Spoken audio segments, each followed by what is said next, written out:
Video gaming is a $150 billion industry, but some parents may have concerns about their children spending too much time in front of screens. We have the president of the Entertainment Software Rating Board with us today, Pat Vance, along with Dr. Rachel Kowert, a research director for Take This. Thanks so much for being here. And Pat, business is booming in video gaming. Tell us what you're seeing. Well, first step would be check out the age ratings. They're on every box and the product detail pages prior to downloading a game.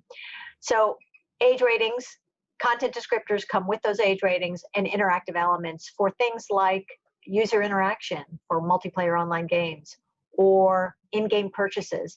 So there's great information just right up front to inform parents and make sure they're making wise business purchase decisions.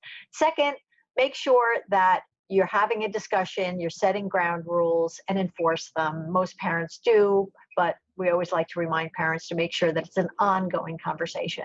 And then thirdly, really get familiar with those parental controls. They're available on every game device, and they can do all sorts of things like control time spent, restrict spending, manage online communications if your kids are playing online with other players, and also block by age rating. So really important for parents to get to know those devices and the parental controls. Doctor, what are some of the actual benefits parents need to know? We could go all day. Reduce depression, reduce loneliness, increase creativity, increase problem solving. And then again, I think the social connection is really the one to talk about now because games are social and interactive. Right? And there's no other option for that at the moment. All the team sports are canceled. So for kids to be able to play and engage and compete and cooperate with their friends, video games are really what we have. Pat, in the time of social distancing, what can parents do to make sure it's a positive video game experience online and offline, and children are not just secluding themselves? What are your tips? Well, first of all, parents need to stay involved. Have an ongoing conversation with their kids, set some ground rules, get in there and play games as a family. It's really a great way to have fun and to connect with your kids. But also there are some very important tips that parents need to know. First of all, kids can report, block, or mute other players. If they're ever uncomfortable and somebody's harassing them, just like on a playground, it happens, they need to know that those tools are there. Second thing is, if ever asked to go off game into a chat room somewhere else or into a different server, no.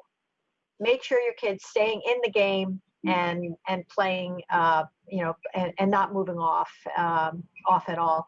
And thirdly, I think it's really important for parents to check out the parental controls. Every game device has them. You can do things like limit time, control spending, restrict online communication, including in some cases approving individual players that your kid can play with, and also block by age rating. So we know parents are busy.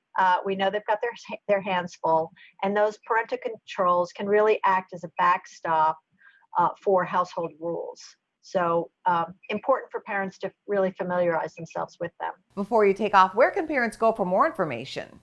It's pretty simple, esrb.org, for lots of different tools, including rating the information for the games that you might be interested in or your kids might be interested in. Second of all, parentaltools.org.